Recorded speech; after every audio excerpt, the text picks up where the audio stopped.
भाव से भगवान की कथा श्रवण करें तो हमारा कल्याण होगा। क्या मिलेगा? कहा सब कुछ प्राप्त होगा। भगवान की कथा करने से, सेवा करने से जीवन में अगर धर्म है तो क्या होगा? दुख शोकादि शमनम धन धान्य प्रवर्धनम। दुख शोक का शमन हो जाता है। जीवन में जो दुख है, जो पीड़ा है, जो शोक है, वो सब समाप्त हो जाते हैं। दुख और शोक में अंतर है। शोक क्या है? जो कुछ हमारा प्रिय हो और चला जाए तो हम शोक करते हैं, हा? चाहे कोई व्यक्ति हो, वस्तु हो या स्थान हो, हा? तो कुछ भी जीवन में फिर शोक नहीं रहता। क्यों? क्योंकि भगवान की कथा से ज्ञान का उदय होता है। और ज्ञान क्या है? कल किसी और की संपत्ति आज हमको मिली है और आज वाली कल किसी को मिलेगी, तो फिर हृदय में चिंता ही नहीं रहती। क्यों? हम अपना धर्म, हम अपना दायित्व निभाने आए हैं। धर्म की परिभाषा भी अलग अलग है। जैसे संसार के धर्म अलग है, माता पिता का धर्म, पति का धर्म, पत्नी का धर्म, ऐसे अनेक धर्म है। लेकिन परम धर्म क्या है? तो भगवान बताते हैं, सबे पुंसाम परो धर्मो यतो भक्ति रधोक्षजे। परम धर्म है कि भगवान के चरण कमल में भक्ति हो जाना, भगवान से प्रेम हो जाना, जो कि बहुत कठिन है। क्यों? संसार में हम लोग भगवान से चाहते हैं, भगवान को नहीं चाहते। और भगवान की कथा सेवा का फल यह है कि हम भगवान को चाहने लग जाएं। कैसे? कहा एक ही साधन, वो भगवान का नाम। जितना जितना हम नाम जप करेंगे उतना उतना हृदय से जो पीड़ा है, कष्ट है, वो दूर हो जाता है। केवल एक साधन, नाम कीर्तन। इसलिए कुछ न हो पाए, मान लीजिए हम षोडशोपचार सेवा न कर पाए, भजन न कर पाए, एक काम कर सकते हैं, भगवान का नाम ले सकते हैं। और इसलिए कई पुराणों में वर्णन है कि जिह्वा च वशवर्तिनी, जीभ वश में है, मन आपके वश में है, फिर भी लोग नरक में जा रहे हैं। तो ये आश्चर्य की बात है। क्यों? मनुष्य शरीर बड़े भाग्य से प्राप्त होता है और ऐसे दुर्लभ शरीर को प्राप्त करने के बाद भी अगर कोई नरक में जाए तो फिर वो मूढ़ ही कहा जाएगा। क्यों? क्योंकि थोड़ा सा समय निकालना है। कितना? एक घड़ी आधी घड़ी आधी में बुनियाद। एक कहा वो भी नहीं होता, उसका आधा कर लो, वो भी नहीं होता, उसका आधा कर लो। इतना भगवान की कृपा से समस्त मनोकामना की पूर्ति हो जाती है। बहुत सरल विधान है, कोई विशेष नहीं। इसलिए कहा, अच्छा मन में भाव आता है कि करे क्या जिससे भगवान मिले। ये प्रश्न जब मन में आए तो भगवान बताते हैं, देखो भैया कि क्या करना है, जो आप अपने लिए करते हो वो उनके लिए करना शुरू कर दो, भक्ति हो गई। जैसे अपने लिए स्नान वैसे प्रभु के लिए स्नान हो, जैसे अपने लिए भोजन है वैसे भगवान का भोजन हो। जिस प्रकार से हम अपने आप को सजाते हैं, ठाकुर जी को सजाइए। जैसे हमको कुछ स्पेशल डिश प्रिय है, सब देवताओं का एक विशेष विशेष नैवेद्य है। गणेश जी को मोदक प्रिय है, मैया को बढ़िया आप हलवा पूरी का भोग लगाइए, नारायण को रवा का प्रसाद, सबका अपना अपना है। माता लक्ष्मी को खीर प्रिय है। तो जिसको जो प्रिय है उन देवताओं को विशेष नैवेद्य अर्पित करिए। और अपने मन में आता है कि प्रसाद तो यहीं पड़ा रह गया महाराज, कौन सा भगवान खा रहे हैं। देखिए पुष्प होता है ना, मधुमक्खी उसके रस को लेकर उड़ जाती है, पुष्प वहीं पड़ा रह जाता है। ठीक उसी प्रकार जैसे मधुमक्खी रस को लेकर के उड़ जाती है, उसी प्रकार भगवान भी उसके सार तत्व को ग्रहण कर लेते हैं और फिर वो प्रसाद मिलता है। और प्रसाद कहते हैं भैया, प्रसादस्तु प्रसन्नता। इसलिए आपका हमारा धर्म है कि जीवन में कभी प्रसाद का अनादर न होने पाए। इसलिए जब प्रसाद मिले, जहाँ प्रसाद मिले, प्रसाद को शिरोधारी करिए, उसको ग्रहण करिए। यहाँ पर बड़े आनंदित हुए हैं। नारद जी ने और पूछा कि प्रभु अच्छा ये भी बता दीजिए, किम विधानम, तो विधान क्या है आपकी सेवा का, पूजन का अगर कोई विधान हो तो हमको बताइए। भगवान कहते हैं एक सरल विधान है। क्या? यथाशक्ति जितना समय आपको प्राप्त हो आप भगवान की दिव्य कथा करके और समस्त महत् पुण्य को प्राप्त कर सकें। क्या करिए? कहा भैया, यस्मिन् कस्मिन् दिने मर्त्यो भक्ति श्रद्धा समन्वित। जिस किसी भी दिन भक्ति श्रद्धा से युक्त होकर के हम सेवा करें, उसी दिन समस्त पुण्यों की प्राप्ति होती है। भगवान सत्यनारायण की कथा इतनी सुगम कथा है, इसमें न खरमास का विचार करना है, न पितृपक्ष का विचार करना है, जब याद आ जाए उसी दिन सेवा करे, आपका कल्याण होगा। यस्मिन् तस्मिन् दिने मर्त्यो और भक्ति श्रद्धा समन्वित, बस सेवा में भाव प्रधान है। भाव से सेवा करें, फिर ठाकुर जी रीझ जाते हैं। और नारद जी ने कहा, प्रभु किम फलम किम विधानम च कृतम के नैव तद्व्रत, किसने व्रत को किया प्रभु जी? कहा शेष 4 अध्याय में बताया है किसने व्रत को किया। ये भगवान की कथा का प्रचार प्रसार सभी ने किया, चारों वर्णों ने भगवान की कथा करी, इसलिए ये कथा चारों वर्णों के लिए। क्या न कोई ब्राह्मण, न कोई क्षत्रिय, न कोई वैश्य, न शूद्र। भगवान भाव भेदभाव नहीं करते। भगवान ने तो यहाँ कहा कि भैया जाति पात कुल धर्म बढ़ाई, ये तो विचार का विषय ही नहीं है। भगवान एक नाता जानते हैं, तो वो बोलते हैं मानव एक भगति कर नाता, दूसरा नाता जानते हैं। अगर आप भक्त हो तो भगवान आपसे प्रेम करते हैं, याद रखिए। इसलिए जीवन में सेवा की व्यवस्था, तीर्थाटन की व्यवस्था, जप की व्यवस्था वो ईश्वर ही बना देते हैं। क्यों? कहा जैसे भी अपने भक्त का कल्याण करना है प्रभु व्यवस्था बना देते हैं। ये हमको कहाँ करना है, क्या करना है, क्यों होना है, सब उनकी लीला और उनकी रचना है। वो प्रेरित करके वो काम करवा लेते हैं जिसकी आवश्यकता आपको हो, अर्थात जिसमें आपका कल्याण हो। तो इसलिए कुछ चिंतन नहीं करना चाहिए। भगवान के भक्त तो बस तेरी मर्जी का मैं हूँ गुलाम, जो करवा लोगे वही ठीक होगा। इस भाव से भगवान की सेवा करनी चाहिए।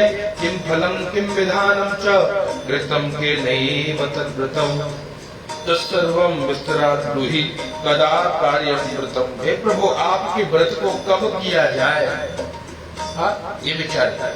कोई विशेष तिथि पर्व नक्षत्र बोले, बस एक विशेष है, क्या? सत्यनारायणम देव। अगर हो सके तो शाम को भगवान की कथा करने का प्रयास करिए, हो सके। हाँ, सत्यनारायणम देव यजेत्यैव निशा मुखे। इसमें होगा क्या? इसमें आपका व्रत होगा। आप प्रातः काल से और सायंकाल पर्यंत व्रत रहोगे, उसके बाद में प्रसादी पालो। तो कम से कम देखिए व्रत के कई प्रकार हैं। या तो आप भोजन करके व्रत कर लो। भोजन करके, कौन सा भोजन? एक भूख, एक समय भोजन करो, व्रत रहो। अगर रह सको तो हवा पी के रहो, कुछ मत खाओ, क्यों आनंद करो। न रहा जाए तो जल पी लो, जल पी के बिना रह जाए तो फलाहार कर लो, फलाहार न रहा जाए तो एक भूख कर लो, एक भूख ना हो तो 2 भूख करो, 2 भूख ना हो 3 बार खाओ, लेकिन भजन करो। इसलिए भजन जरूरी है, चाहे जैसे हो जाए। अब मुख्य विषय ये है, ये जो फलाहार की व्यवस्था है ये केवल आपके मन लगने के लिए है। आपका मन जैसे भगवान की सेवा में लगे वो विधान करिए। क्यों? भगवान कहते हैं निर्मल मन जन सो मोहि पावा। जिसका मन निर्मल हो गया ना, वो प्रिय है, वो भगवान को प्राप्त उसने कर लिया। वो जो करे वो भक्ति हो जाती है। उसने भाव से जो अर्पित करी, जैसे कोई अगर आपका प्रिय व्यक्ति है, उसने वो आपने कोई सेलिब्रेशन किया, वो केवल आ जाए तो आप प्रसन्न हो जाते हो, बस आप आ गए, उससे कुछ उम्मीद भी नहीं रखते। आपका आना ही हमारे लिए सबसे महत्वपूर्ण है। तो ठीक उसी प्रकार भगवान भी अपने भक्तों से जो प्रेम करता है, बस बोले बस उसने जो कर दिया उसी में भगवान देख लिया, क्योंकि मेरा है। बच्चा अगर गाली भी देता है तोतली भाषा में तो भी अच्छा लगता है, मेरा बच्चा है, गाली दे रहा है। ठीक उसी प्रकार भगवान भी भक्त की कोई कमी नहीं देखते, अवगुण देखते ही नहीं। भगवान को केवल अच्छाई देकर खुश हो जाते। चलो भैया, इस कलिकाल में इतना समय, इतने व्यस्ततम जीवन से कोई भक्ति कर रहा है, ये बहुत बड़ी बात है। जैसे नारद जी को एक बार मन में भाव आया कि हम तो बहुत बड़े भक्त हैं, हम ठाकुर जी के बहुत बड़े भक्त हैं। भगवान के पास पहुंचे, कहा प्रभु मैं आपका बहुत बड़ा भक्त हूँ ना। बोले नहीं, अभी तो इस समय एक बहुत दिव्य भक्त है मेरा। बोले कौन? बोले चलो दिखाता। बोले एक भक्त के पास ले गए, वो बढ़िया उठा, स्नान किया, राम राम किया, जय श्री राम, भगवान की सेवा करके निकल पड़ा, रोटी वोटी लेकर अपना फिर खेती कर रहा है। खेती करने के बाद समय निकला, भोजन है तो जल खुलाया, भगवान आपको भूख लगा, पा लिया। फिर शाम को सब नहाया, हाथ कर धोकर फिर बैठ गया, फिर जो कुछ उससे बन पड़ा धूप दीप नैवेद्य प्रभु को स्मरण किया और सो गया। तो नारद जी ने कहा प्रभु मैं 24 घंटा भक्ति करता हूँ, मेरा कोई महत्व नहीं, इसका क्यों महत्व, ये क्यों विशेष है आपके लिए? बोले भैया गृह कार्य नाना जंजाला, गृहस्थ तो जंजाल है, उसमें भी अगर कोई समय निकाल कर हर क्षण मुझे याद करना है, बहुत बड़ी भक्ति है। इसलिए धन्यो गृहस्थाश्रम, गृहस्थाश्रम धन्य है भैया। इसलिए हम ये भगवान की बहुत बड़ी कृपा है। इस कलिकाल में भी हम बैठ करके उसके ठाकुर जी की कथा कर रहे हैं। नारद जी बड़े आनंदित होकर के और कहते हैं प्रभु क्या किया जाए? बोले हो सके तो देखिए कथा सुनने से ज्यादा सुनाने का पुण्य है। अगर आपके माध्यम से 4 लोग और भक्ति में लग गए तो आपको उसका लाभ मिलेगा। इसलिए जितना हो बंधु बांधवों के साथ भगवान की कथा करनी चाहिए। और क्या करिए? ठाकुर जी को भोग लगाइए, उनकी कथा सुनिए, आहुति प्रदान करिए। विशेषतः कलियुगे लघोपायोस्ते भूतले, इस धरा का सबसे छोटा उपाय है। प्रेम से कृपा के बिहारी लाल की जय, सत्यनारायण भगवान की जय। अर्पित करिए श्री ठाकुर जी के चरणों में।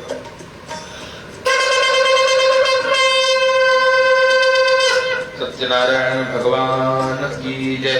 पुनः पुष्प लीजिए दूसरे अध्याय की कथा। आओ कश्चित काशीपुरे रम्ये यासी विप्रो अति निर्धना, यासी विप्रो अति निर्धन। अति निर्धन विप्र है। देखिए ब्राह्मण भी निर्धन होगा अगर क्यों? उसने अपनी सेवा ठीक से नहीं करी। याद रखना, वो जो परमात्मा है वो ब्राह्मण, क्षत्रिय, वैश्य, शूद्र, साधु, असाधु किसी में कोई भेदभाव नहीं करते। जिसने जो किया उसको वो फल मिलेगा। कोई कितना बड़ा संत हो, कितना नेम फेम हो, कर्म यदि खराब होगा तो जेल जाना पड़ेगा। याद रखना, आज नहीं तो कल पाप का घड़ा जब भरेगा ना तो फिर वो सब कुछ कहा। अनीति से धन होता है वर्ष 5 और 7, तुलसी 12 वर्ष में ये जड़ा मूल से जाता, तब 12 साल आते आते सब कुछ समाप्त हो जाता है। इसलिए धर्म पूर्वक जो धन हमने कमाया है वो हमको नहीं, हमारे सभी पीढ़ियों को उसका लाभ मिलेगा। इसलिए अगर हम धर्मात्मा है तो ये हमारे पूर्वजों का आशीर्वाद है। याद रखिए, नहीं इतने आदत आई आए हम लोग भी धर्म बदल चुके होते। सनातनी अगर हम बचे हैं पूर्वजों की बड़ी कृपा है। विप्र देवता निर्धन है लेकिन धार्मिक है, भगवान को बहुत याद करते हैं। जानते हैं कि भैया भोगना तो पड़ेगा, पुराना हिसाब है, आप उसको कैसे चुकता करोगे। एक बात और बता दूं, कुछ लोग जीवन से दुखी होकर परेशान होकर के और फिर आत्महत्या करेंगे। इनको रास्ता नहीं मिलता, बोलते चलो यार तंग आ गया, आत्महत्या करिए छुटकारा मिले। तो ये छुटकारा मिलता नहीं है, वो और एक और पाप आपका ऐड हुआ, अगले बार और उससे बड़ी दुर्दशा होगी। जितने बार अनीति करोगे उतना पाप बढ़ेगा। तो क्या है, शास्त्रों का साधन है कि भोगिए। यहाँ ये आपको एक और बात बता दो, ये जो मृत्यु लोक की जेल है, हमको वहां से सजा मिली है ऊपर से। हमने कुछ अपराध किए थे इसलिए यहाँ भेज दिया गया। क्यों भेजा गया? वही दुख भोगने के लिए। अब उस दुख में भी अगर आपको सुख मिल रहा है तो आपका पुण्य है, आपको लाभ है, आपने कुछ सत्कर्म किया है जो आपको प्राप्त हो रहा है। और अब मान लीजिए कोई इस जेल को स्वर्ग मान ले तो फिर तो मुक्त हो ही नहीं पाए। इसलिए इसको मानिए कि ये जेल है, एक कारागार है, इससे मुक्त होने का प्रयास करना चाहिए। और ये तब होगा जब हम दुख की अनुभूति करेंगे। अगर सुखी दिखेंगे तो कहते हैं भैया सुख में तो लोग भजन भी नहीं करते। तो यहाँ ब्राह्मण देवता दुखी हुए, भगवान को बुलाए। भगवान बूढ़े ब्राह्मण का रूप लेकर आए, उनको कहा कि विप्रदेव क्या दुख है आपके जीवन में? कहा प्रभु भिक्षार्थम वै ब्रह्मे मह्यम, मैं भिक्षा के लिए भ्रमण करता हूँ, ये सबसे बड़ा दुख है।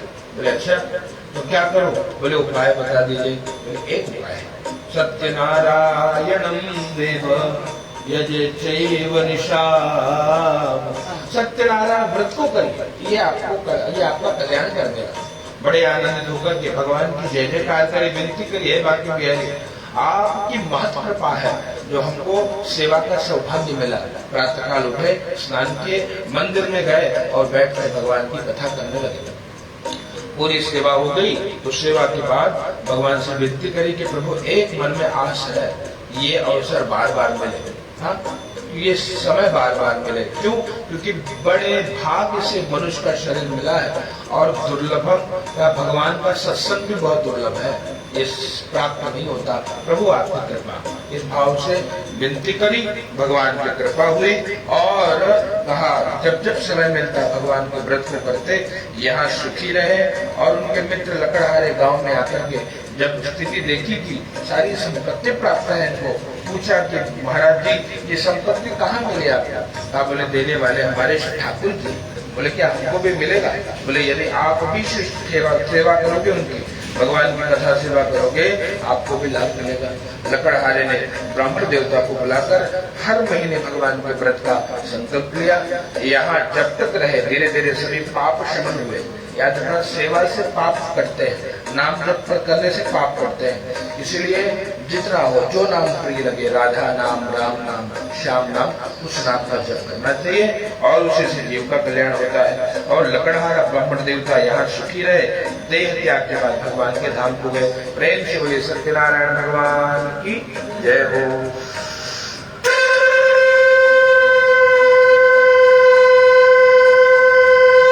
तृतीयोध्याय, तीसरे अध्याय की कथा। आशीदुल काम को नाम विपजा से महामती। एक महामती राजा की कथा। राजा भी महामती। क्यों महामती? कहा भैया राजा एकदा भद्रशीला नदी तीरे सत्य व्रतमाचर। देखिए समस्याएं सभी के जीवन में है, पर जो उन समस्याओं का समाधान अपने सनातन में ढूंढता है वो महामती। नहीं तो लगता है रोज लोग धर्म बदलने लग गए कि महाराज पूजा किया फायदा नहीं हुआ तो हम कुछ और बन गए, फिर वहां कुछ दिन रहे 2-4 महीना तो कुछ और बन गए, भटकते रहे। ऐसे नहीं होता। कुछ लोग ऐसे, इसलिए ईश्वर के प्रति भगवान का कोई जो स्वरूप प्रिय लगे उनको इष्ट देव बोलते हैं। पूरे भरोसे से उनसे आजीवन जुड़े रहे, कल्याण होगा, क्योंकि है वही तत्व। लेकिन क्या मूर्खता ऐसी है कि एक महीना गणेश जी की पूजा करी, बोले गुरु जी बंगला बना नहीं दे रहा, बोले तो अब माता जी से करेंगे अपने। माता जी की फिर सूर्य, फिर दुनिया में कौन बाबा पकड़ ली कहीं जाकर सेवा, ऐसे नहीं होता। याद रखना, एक देवता की उपासना निरंतर होगी तो कल्याण होगा। यहाँ पर भद्रशीला नदी तीरे, भद्रशीला नदी के किनारे अपनी धर्म पत्नी के साथ अपने दुख को दूर करने के लिए संतान की प्राप्ति का भाव रखकर भगवान के व्रत को किया कि प्रभु हमें संतान की प्राप्ति हो, आशीर्वाद दीजिए। भगवान की कृपा हुई।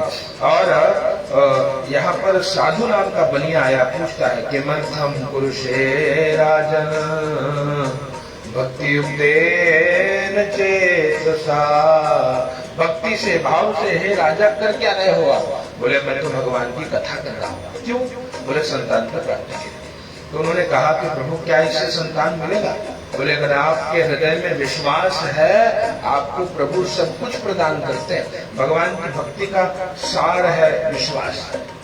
भरोसा है तो ठाकुर जी है, भरोसा है तो भगवान है। और यहाँ पर विधान को जाना, अपनी पत्नी लीलावती को बताया, कहा देवी अगर हम भगवान की दिव्य कथा को श्रवण करें, उनकी आराधना करें तो हमको भी संतान प्राप्त हो सकता है। बोले क्या किया जाए? नाम जप करना पड़ेगा। दोनों नाम जप करने लगे, मनोती मानी कि प्रभु संतान की प्राप्ति हो तो पूजन करेंगे। नाम जप से पाप शमन हुआ, पुण्योदय हुआ, कन्या रत्न की प्राप्ति हुई, कलावती नाम रखा, दान पुण्य सेवा आदि है। याद रखना, दान पुण्य सेवा का अवसर कई बार कोई जीवात्मा पुण्यात्मा है ये कैसे पता लगेगा? अगर किसी के आने पे घर में धर्म बढ़ गया तो समझना कि वो पुण्यात्मा है, या किसी के जाने पे धर्म हो रहा है तो समझना कि कोई पुण्यात्मा गया। नहीं तो पापी जन के तो भैया औदोदेही क्रिया भी नहीं हो पाती। और देख मतलब शरीर छोड़ने के बाद वाली क्रिया कुछ नहीं हो पाता, तो सीधा यात्रा। इसलिए जिसके साथ ये हो रहा है उसने कुछ पुण्य किया है। यहाँ बड़ा पुण्य, बिटिया बहुत पुण्यशाली थी, घर में पुण्य का उदय हुआ, एकदम धर्म होने लगा, सेवा होने लगी। लेकिन यहाँ पति ने स्मरण कराया कि पूजा कब करेंगे, बोले विवाह समय तस्या, विवाह के समय पूजन करेंगे। समझा करके गए, समय बीतने लगा। जो कांचन नामक नगर से सुंदर बड़े पुत्र देखकर धूमधाम से विवाह किया, लेकिन दुर्भाग्य ऐसा कि भगवान का व्रत करना भूल गए, बार बार भगवान को भूल गए। तो भगवान ने देखा दारिणम कठिनम चास्य महत दुखम भविष्यति, भगवान ने श्राप दिया है बहुत दुखम। क्यों कहा? जीवन में देखिए दुख इसीलिए मिलता है कि हम उनको भूल जाते हैं। हमने कारागार को ही जब सब कुछ मान लिया तो हमने कभी सही मार्ग चुना ही नहीं, इसलिए भगवान दुख देते हैं कि भैया मंजिल कहीं और है, जाना कहीं और है। अवधि बहुत थोड़ी है, समय बहुत कम है। 100 साल अगर हम मान ले जीते हैं, 100 साल की आयु में 50 साल तो सो जाते हैं रात में। 50 में से 25 तो बचपन खेलन कूदन में बीत गया। बाकी जो 25 बचे उसमें भी समय निकालना मुश्किल है। इसलिए जितना हो सके, समय बहुत कम है, इसलिए व्यक्ति को थोड़ा थोड़ा भजन रोज करना चाहिए। यहाँ पर कहा दुख आया, कैसे दुख आया? कहा दामाद के साथ व्यापार करने नगर में गए, धन के रक्षक दूत राजा के धन को चुरा कर 2 चोर आ रहे थे, देखे पकड़े जाएंगे, गठरी रखी छिपे, ये लोग विश्राम कर रहे थे। इन दोनों को चोर समझ कर ले जाकर कारागार में डाल दिया। घर का धन, अब यहाँ क्या हुआ? घर का धन चोरों ने चुरा लिया। देखिए दुर्दशा भी, कहा सुख दुख सब ऊपर वाले के हाथ में है। आप जितना भी कुछ करिए, अगर आप धर्मात्मा हैं तो वन में भी सुख मिलेगा, जहाँ रहो वहाँ आनंद आएगा। आध्यात्मिक है तो बड़े से महल में भी रहे तो भी जीवन में वो सुख शांति होगी नहीं। इसलिए यहाँ पर भगवान की कथा का भाव। अब दुख आया, माँ बेटी भिक्षा मांगने लगी। बेटी भिक्षा मांगते मांगते मंदिर में पहुंची, भगवान की लिए कथा हो रही थी। बैठकर विनती करी कि हे ठाकुर जी, आप हमारे कष्ट को दूर करिए, प्रसाद लेकर आई। माँ ने पूछा, पुत्री रात का पुत्र किमते मनसी वर्तते, तेरे मन में क्या है, इतनी रात में कहाँ थी तू? बेटी ने कहा कि माँ, एक भगवान श्री सत्यनारायण है, उनकी कथा में रात्रि हो गई। प्रसाद को ग्रहण किया। माँ बेटी ने अगले दिन पूजन किया, भगवान से विनती करी। श्री ठाकुर जी ने स्वप्न में दर्शन दिया उन राजा को कि हे राजा, दोनों को जिनको तुमने कारागार में डाला है निर्दोष है, मुक्त कर दो। राजा ने जो धन लिया था दुगुना करके उनको विदा किया है। प्रेम से बोलिए सत्यनारायण भगवान की जय।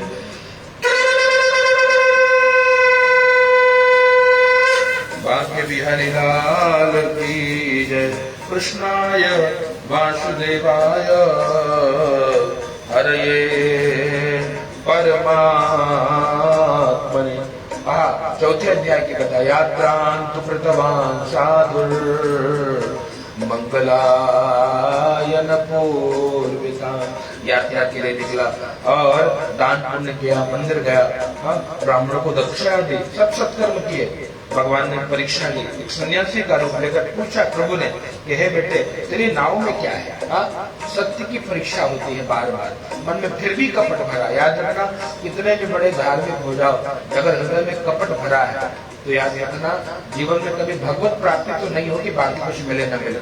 सत्कर्म का फल तो मिलेगा, पुण्य प्राप्त होगा, लेकिन शरीर प्राप्ति के बाद 3 साधन। या तो सत्कर्म करिए, स्वर्ग में चले जाइए। और स्वर्ग मतलब जैसे आपने फॉरेन ट्रिप कर लिया, जब तक डॉलर है तब तक भ्रमण करो, पैसे समाप्त हो गए, वीजा खत्म, वापस आ जाओ। स्वर्ग में गए, पुण्य है तब तक भ्रमण करो, पुण्य समाप्त, पुनः ढकेल दिया जाएगा।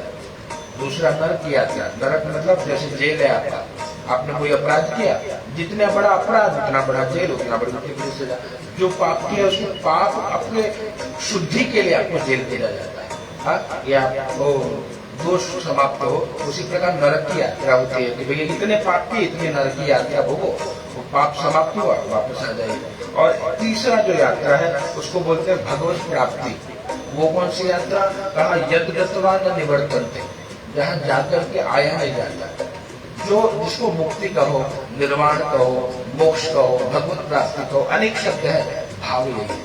तो इसलिए सर्वश्रेष्ठ रास्ता यह है कि इस शरीर के रहते बांके बिहारी का दर्शन हो जाए, राधा रानी का दर्शन हो जाए। क्यों कहते? वो जो नगरी है वो इस ब्रह्मांड से अलग है। तो राधा रानी ने स्वयं निर्मित किया है वृंदावन नगरी। तो उस स्थान का अपना महत्व है। इसीलिए जितना हो द्वादश ज्योतिर्लिंग की यात्रा कर लीजिए, तीर्थों की यात्रा कर लीजिए, हाँ, कहा राधा रमण का दर्शन कर लीजिए, अद्भुत दर्शन है। और अगर भाव से दर्शन करेंगे, प्रभु साक्षात्कार करते हैं। प्रभु कई बार लोगों का बहुत अनुभव है। आप जब भक्तों के अनुभव पढ़ोगे, खाली हाथ भी गए तो व्यवस्था किसी ने कर दी, हाँ, कहीं कुछ हुआ, कोई छोटा सा बालक आया, कुछ पकड़ा कर चला गया, भूख लगी, कोई आ गया, और कहाँ से आया कहाँ गया किसी को नहीं पता। इसलिए वो अद्भुत नगरी है। हाँ, अभी भी कहा रात को आप निधिवत जी में प्रभु रास रचाते हैं। हाँ, कोई उसे देख नहीं सकता, जिसने देखा वो पाषाण का बन गया। तो ऐसे अद्भुत लीलाएं हैं। इसलिए प्रभु की नगरी में जाकर के कम से कम मनुष्य शरीर मिला तो अनुभव तो कर ले। हाँ, क्योंकि पता नहीं ये कब अवसर मिले न मिले। इसीलिए तीर्थयात्रा का महत्व है। इसलिए जब विवाह होता है तो पत्नी कहती है कि स्वामी जी तीर्थ व्रतोद्यापन यज्ञ दानम, आप तीर्थ करना और मुझे साथ ले जाए। पहला वाक्य है, स्त्री का पहला वाक्य तीर्थ से शुरू होता है कि जीवन में हमको तीर्थ करना है। पिकनिक मनाने की बात नहीं है, तीर्थयात्रा करेंगे। तीर्थ व्रतोद्यापन यज्ञ दानम, 5 कर्म जीवन में हम अवश्य करेंगे। इससे जीवन में सब प्राप्त होगा। यहाँ पर बड़े भाव से मन में कपट भरा था, झूठ बोला। लता पत्रादिकम चैव वर्तते चरणों, कहा तेज पत्ता मसाला है प्रभु। बोले हाँ मैं जानता हूँ, तेरी बात सत्य हो जाए। भगवान वृक्ष के नीचे बैठे, जो हीरे जवाहरात थे सब तेज पत्ता मसाला बना। नौका हल्की हुई, जल में उतराने लगी, और जब जल में उतराने लगी तो फिर पश्चाताप हुआ, मूर्छित होकर गिर पड़े, जगाया, देखो बैठे हैं भगवान, जाओ। दौड़ करके गया और रोने लगा।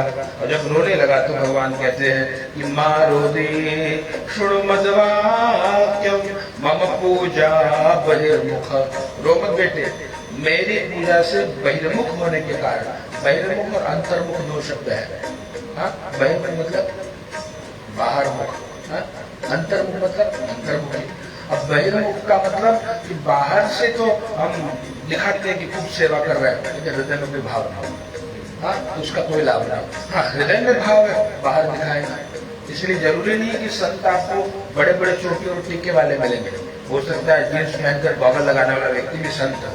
हाँ, जिसका हृदय संत हो गया, जिसका हृदय निर्मल हो गया, जो किसी से द्वेष न करे, हाँ, जो सबसे प्रेम करने लगे, तो वही तो संत है। संत का लक्षण ये है, जब प्रेम जब अनंत हो गया, रोम रोम संत हो गया। हाँ, तो संतत्व यही है कि जिसने कभी किसी का अहित न चाहे, बस, और हो सके तो हित करे। क्यों कहा, परहित के कारण साधु धरा शरीर। इसलिए दान दक्षिणा हम जब तीर्थों में साधुओं को देते हैं, उसका पुण्य क्यों मिलता है? क्योंकि वो कहीं सही जगह लगेगा।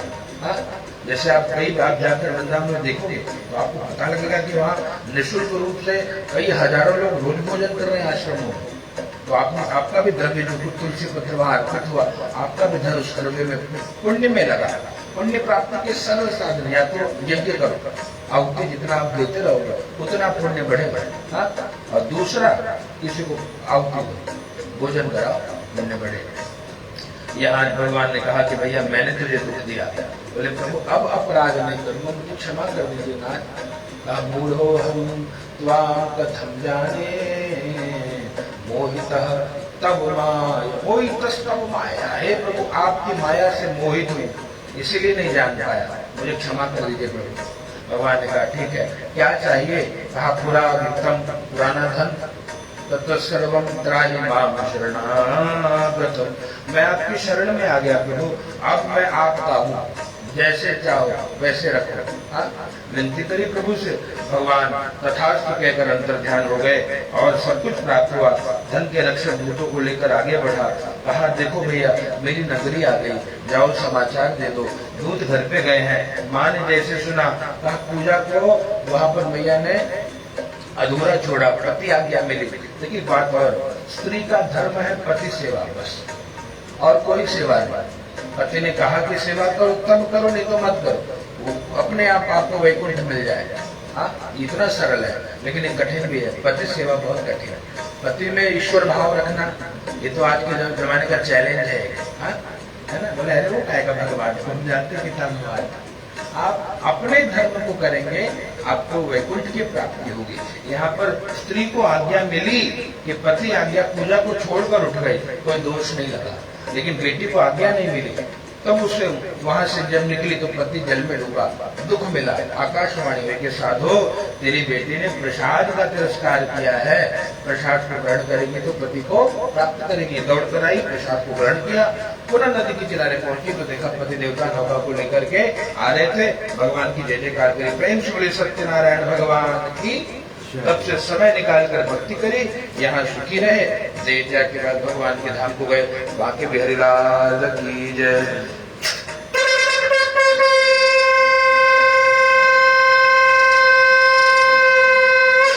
हरि ओम। पुनः लीजिए पंचमोध्याय, अंतिम अध्याय की कथा। आसीत् तुंगध्वजो राजा प्रजापालन तत्परा, प्रसादं सत्यदेवस्य त्यक्त्वा दुःखमवापस, एकदा सवनं गत्वा। एक राजा की कथा भैया। राजा धर्मात्मा है, धर्म करता है, लेकिन उसका धर्म की परिभाषा अलग है। होता क्या है, हम लोग अपने धर्म की परिभाषा अपनी बना लेते हैं। जैसे धर्म की यही परिभाषा कि लोग जैसे दूध चाय में मक्खी गिर गई तो हम क्या करते हैं, चाय को फेंक देते, और घी में मक्खी गिर गई तो मक्खी फेंक देते, है ना। धर्म की परिभाषा बदल गई, जहाँ लाभ होता है लोग धर्म बदल देते हैं। तो ये स्थिति है, इसलिए लोग अपनी अपनी परिभाषा, कुछ लोग बोलते हैं कि ये धर्म है, कुछ वो धर्म। इसलिए शास्त्र को मानिए। अगर कोई बोले कि शिव जी को तुलसी चढ़ाना चाहिए तो शास्त्र प्रमाण मानिए, कहाँ लिखा है। और कोई बोले नहीं चढ़ाना चाहिए तो पूछो कहाँ लिखा है।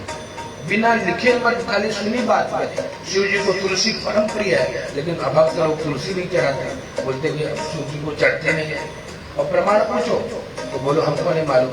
क्या हुआ हमारे सनातन संस्कृति में, जैसे दंत कथा बता दो कि एक पंडित जी थे, पूजा करते, वहां बिल्ली आती, म्याऊं म्याऊं म्याऊं म्याऊं करती, परेशान करती। परेशान होने लगे तो अगले दिन उन्होंने एक युक्ति निकाली, एक बड़ा सा डब्बा मंगाया, बिल्ली को डब्बे में डाले, ऊपर से ढक दिया, बिल्ली में बैठी, उसको दूध दे दिया, पीते रही, मस्त रही। तो क्या हुआ, कुछ दिन बाद पंडित जी चले गए। अब पंडित जी के बेटे को बुलाया गया, तो महाराज जी आप आइए पूजा करिए। अब बेटे ने कहा कि पूजा तो मैं कर लूंगा, लेकिन आप एक काम करिए, पहले वो डब्बा लेके आइए। बोले क्यों, बोले बिल्ली ढकना है, समझे। तो ये होता चला आ रहा है, प्रथा बन गई। तो इसको कुरीति बोलते हैं, कुरीतियों को छोड़ना चाहिए। इसलिए बिना शास्त्र के कोई भी चीजें स्वीकार न करें। शास्त्र की बातें मानिए, गिर गिर वो निकाल दिया, शास्त्र की बातों को मानिए। इसलिए शास्त्र प्रमाण होना चाहिए जीवन में, और कुछ दूसरा प्रमाण नहीं होता। तो यहाँ पर यही बात है कि भैया ब्राह्मण देवती से अंतिम अध्याय क्या है। आसीत् तुंगध्वजो राजा, ये राजा प्रजा पालन करते, बोलते हैं कि भैया चलो प्रजा की सेवा मतलब भगवान की सेवा हो गई, लेकिन ऐसा नहीं है। प्रजा सेवा मतलब परिवार की सेवा। अच्छा, आपने आज तक अपने परिवार की सेवा तो करी, तो क्या उससे आपको कुछ मिला? लोग अपना स्वार्थ साधते रहे। जब तक आपने सेवा करी तब तक अच्छे हुआ, जिस दिन आपने बंद करी उस दिन 1000 बुराई चल रही, वो क्या कर रहा था। तो ये संसार के लोग हैं जो स्वार्थ के कारण आपसे प्रेम करते हैं। सुर नर मुनि सबकी यही रीति, और स्वार्थ लाग करें सब प्रीति। यहाँ पे यही बात।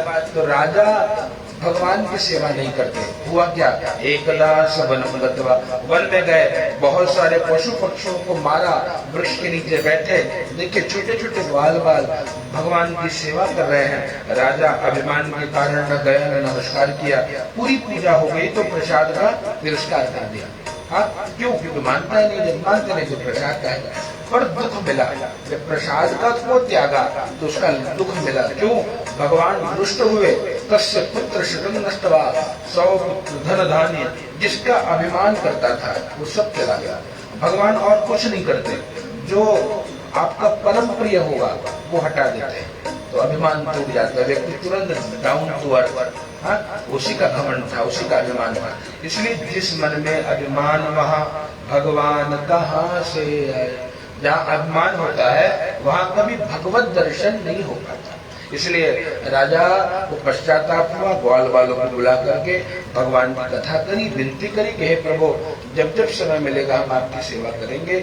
और भगवान की जब सेवा पूजा आराधना करने लगे, यहाँ कष्ट दूर हुए, प्रभु ने सब कुछ प्रदान किया। और अब कहते हैं सूर्य महाराज कि यह इदम कुरुते सत्य व्रतम परमधुर। जीवन में भक्ति की प्राप्ति होती है, दरिद्र धनवान होता है, बंधन में पड़ा बंधन मुक्त होता है, डरा हुआ भय मुक्त होता है। समस्त मनोकामना पूर्ण करने वाली दिव्य कथा यहाँ तो सुख देती है। देह त्याग के बाद वैकुंठ की प्राप्ति होती है। ब्राह्मण देवता सुदामा बन के मुक्त हुए, लकड़हारा केवट राज बने, चरणामृत पान करके मुक्त हुए।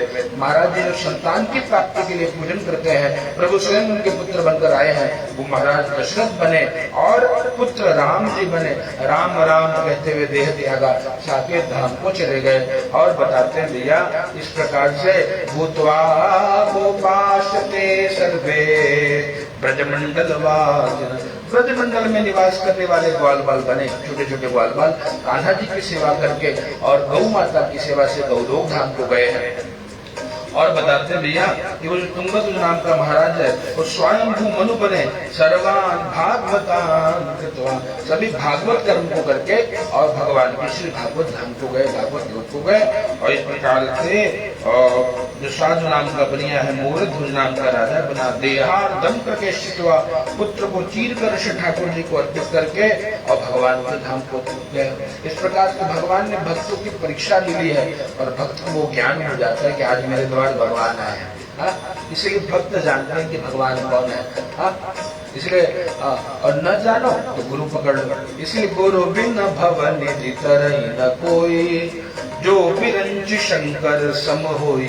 इसलिए अगर स्वयं की प्रज्ञा नहीं है तो गुरु के मार्गदर्शन पे चले तो जीव भव सागर से पार हो जाता है। प्रेम से बोलिए सत्यनारायण भगवान की जय। बाकी